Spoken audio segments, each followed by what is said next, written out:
Madagascar's president has been forced into hiding by weeks of student-led protests. In a national address, Andry did not disclose his whereabouts. He fled after an elite military unit launched a coup, joining the student protesters. President Rajoelina made a deal with French President Emmanuel Macron to flee aboard a military aircraft, according to French state radio. Protesters want the president to be held to account. After what he did, I think it's best for him to leave Madagascar. But we're not going to let him go just like that.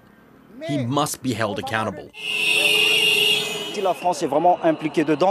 If France really is involved in this, it's normally unjustified, because we still need him to talk about his decision. Sammy Awami is a BBC journalist who's been covering the protests, and he joins us now from Madagascar's capital. Sammy, welcome. So what initially sparked these protests?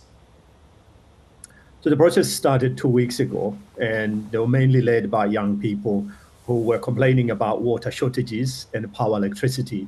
But as days went by, they expanded their demands, and they started talking about rampant corruptions in the country, mismanagement of funds, and eventually they wanted the president to step down. So yes, what started as just demands for water shortages and power cuts, frequent power cuts in the country, have now expanded to demanding for the president to step down. So why is Madagascar one of the poorest countries in the world, despite having abundant natural resources?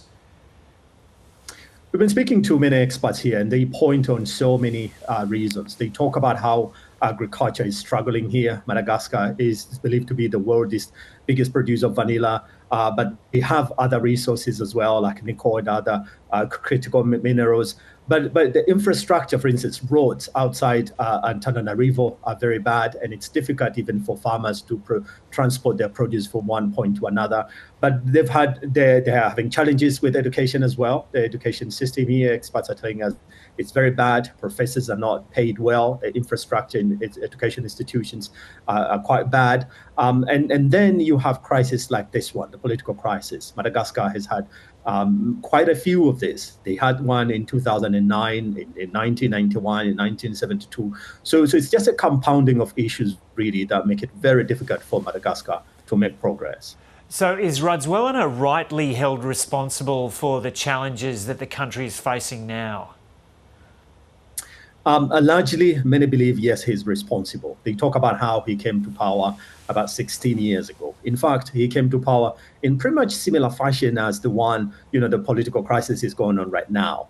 There were massive protests on the streets, and then he led them and put pressure on the then president to step down.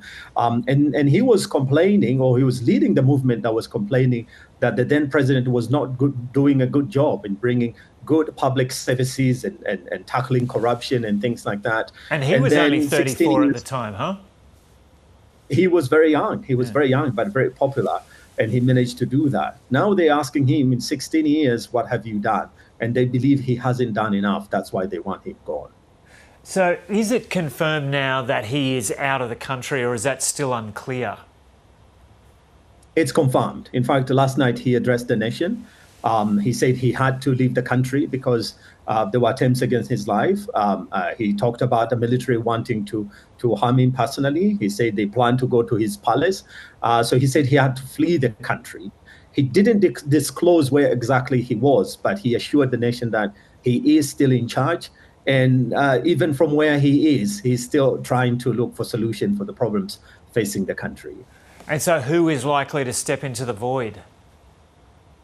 So as we speak right now, the opposition politicians are trying to hold an extraordinary meeting. In fact, they're planning to do that in a few hours from now.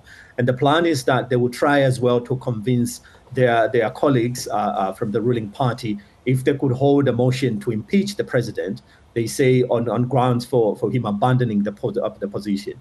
So after they've done that, they believe the High Court now would step in and announce that the position of president is vacant, and then other processes will follow with the transition government and eventually the processes for holding the election. So at the moment, it's the impeachment process that's in the making. So and that's likely to happen sometime later today.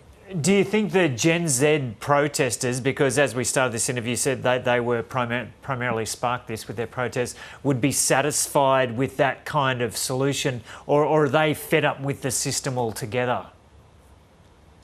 At the moment, their priority was for the president to step down, to resign. That was their priority. And in some ways, you can say they have achieved that, even though the president is still legally in charge of the country. So for the last few days, especially since Saturday when the army sided with them, they were happy that they are making progress to get the president out of office. What follows right now is for them now to be part of this transition process. I've spoken to some of their leaders. They were not quite happy or satisfied with the level of involvement they're getting, especially from the opposition. So they're trying to force their way in to make sure that they get a seat in that negotiation table and that they become absolutely part and parcel of the transitional process to get the kind of a leader that they want.